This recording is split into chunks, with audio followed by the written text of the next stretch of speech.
Tottenham Hotspur advanced to the last four of the Carabao Cup with a 4-3 win against Manchester United despite two dreadful errors that led to United goals from their goalkeeper Fraser Forster.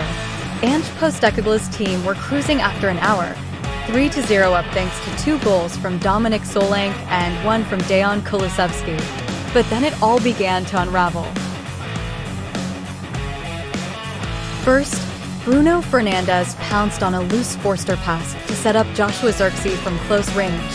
Then Ahmad chased down a back pass and blocked Forster's clearance straight into the Tottenham net. Tottenham were hanging on in the final 20 minutes, only for their captain, Heung-min, to provide some breathing space when he scored direct from a corner, otherwise known as an olimpico. Then, when again it looked like the game was done, Jonny Evans glanced a header past Forster to make it 4-3 with 90 seconds to play. The draw for the semi-finals took place after the game, with Spurs set to play Liverpool and Arsenal facing Newcastle. Both ties will be played over two legs. Goalkeeper Pata analyzed the key talking points from a thrilling game at the Tottenham Hotspur Stadium.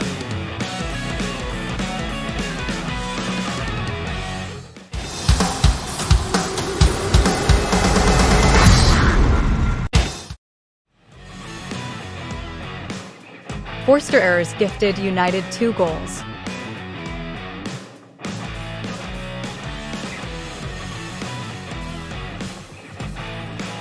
Forster has made a couple of excellent saves since he replaced Guillermo Vicario in goal for Spurs. He kept them alive for long enough when they were losing 1-0 to Rangers in the Europa League last week for Kulusevski to score an equalizer. He produced an exceptional double save to deny Cole Palmer and Pedro Neto in the defeat to Chelsea. In the 60th minute of this quarter-final, he palmed Zirkzee's header off the line. The problem was that within 5 minutes, he had thrown all of that goodwill away with a couple of awful mistakes. Forster is not natural at playing out from the back, but he has done what his manager has asked over the past few weeks. One misplaced pass is all it takes to spark danger, and that is what happened when he tried to find Radu Dragusin, playing the ball a couple of yards ahead of the defender.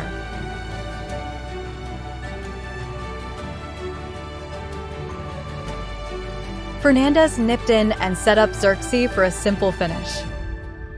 Forster's error a few minutes later was comical and will be instantly added to highlight reels of infamous goalkeeping mistakes. Archie Gray passed the ball back to Forster, and Ahmad chased it down. Forster let the ball roll across his body onto his right foot, and then tried to launch a clearance, but it smacked into Ahmad and cannonied straight into the net. Forster looked embarrassed and Postecoglou was furious. Television cameras picked up Vicario's stunned reaction on the bench. Tottenham were cruising into the semi-final and made life difficult for themselves. It turned the final 20 minutes of this game into a siege, until Son scored from a corner to restore a 2-goal advantage, briefly laid on.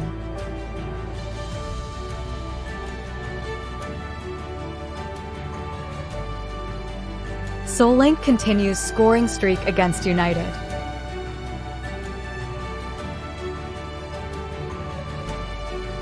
Solanke has now scored 5 goals in his last 4 appearances against Manchester United. They have been split between 2 clubs under 2 head coaches and against 2 different managers. No matter what system he is placed in and which individuals he comes up against, the 27-year-old finds a way to hurt United. When Spurs won 3-0 at Old Trafford in September, Solanke was a menace with the way he pressed United's defenders, and he did the same on Thursday evening. Solanke's goal in that game was a tap-in from a corner, and he showed his natural goal-scoring instinct again to give Spurs the lead. James Maddison and Son played a quick free kick short, and the ball found its way to Pedro Porro. The fullback fizzed a shot from the edge of the box that Altay Bander parried, and Solanke slammed the rebound into the net. If that finish was all about reacting quickly, then the England international's second goal was a work of art. He burst into space and controlled the ball, effortlessly skipped past Lisandro Martinez, and drilled a shot low into the bottom corner. It was an exceptional goal from the striker, who has now scored 9 times in 21 appearances this season. Solanke's contributions were a huge factor in Spurs booking their place in the semi-final.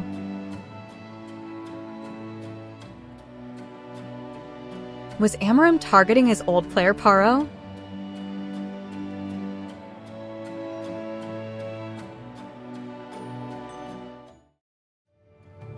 Everybody knows Tottenham's fullbacks like to push high up the pitch. Jed Spence, who was making only his second start since he joined Spurs from Middlesbrough in July 2022, had an excellent performance on the left. The 24-year-old offered a threat going forward with his dribbling and made a couple of crucial tackles to steal the ball from Nasser Mazraoui. It was a different story on the other side. Paro was involved in Solanke's opening goal, but it felt like Manchester United were targeting him. Ruben Amorim used to coach Paro at Sporting CP, so knows all about his strengths and weaknesses. Throughout the first half, Paro kept following Diogo Dalot into United's half and leaving a huge pocket of space behind him. Fernandes kept darting into that area, which prompted Pape Matar Sarr to chase after him. In the 23rd minute, Sarr was booked for fouling Fernandes on the edge of the box. Later on in the first half, Fernandes escaped Sarr, but his cross was cleared by Dragusin. All of United's best opportunities were coming down the left wing, with Dalot cutting it back for Christian Eriksen to shoot on multiple occasions.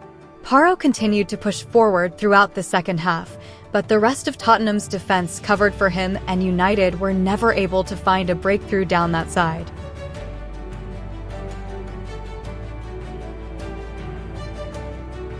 Where did United's second half comeback come from?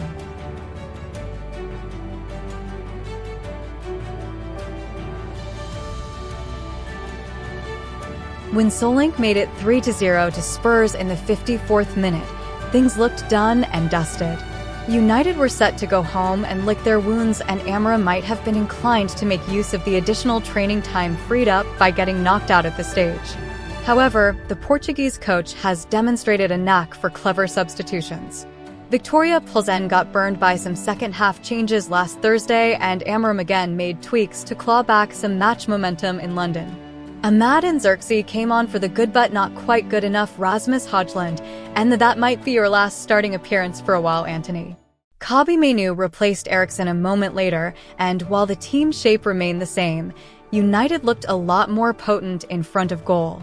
The changes appeared geared to taking advantage of Spurs' high defensive line.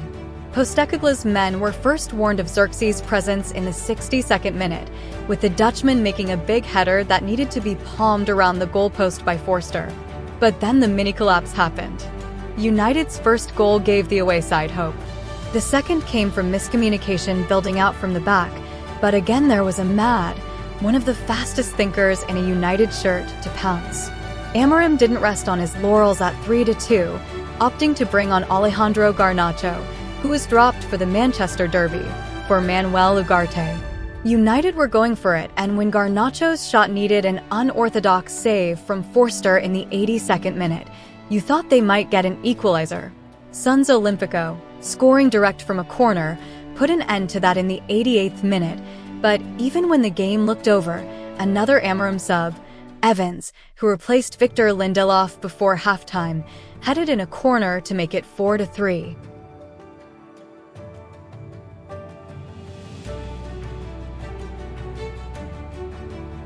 Somehow, United manifested an odd 4-3 defeat from what looked to be a straightforward 3-0 humbling. Every week, Amorim learns something new about his squad and who might be best suited for his methods in the long run. Every week, United fans get a better grasp of just how good their head coach can be at making proactive substitutions.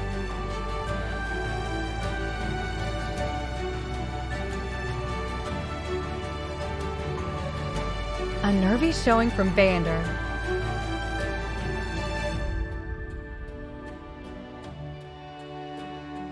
Bender hasn't had the most headline-grabbing of Manchester United careers.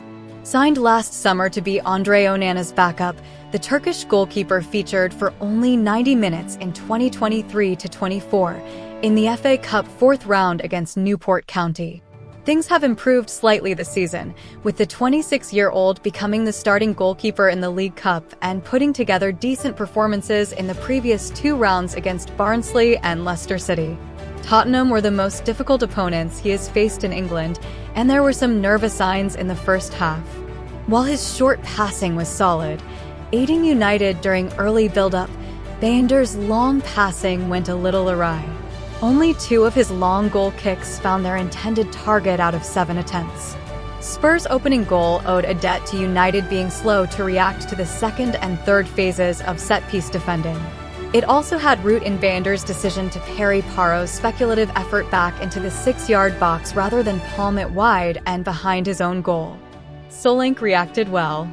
Spurs' second and third goals had more to do with imbalances in the defense in front of Bander rather than any shot-stopping weaknesses from the goalkeeper. At his best, he can be an aggressive one-on-one shot stopper, but there are only so many shots one can reasonably expect to keep out before getting overwhelmed. That doesn't excuse his odd positioning and decision to lead with his right hand when defending Son's corner in the game's dying minutes. Bander's protests that Lucas Bergvall interfered with his attempt to block the cross fell on deaf ears, and he was booked. 50 days had passed since Bander's most recent appearance in a United shirt.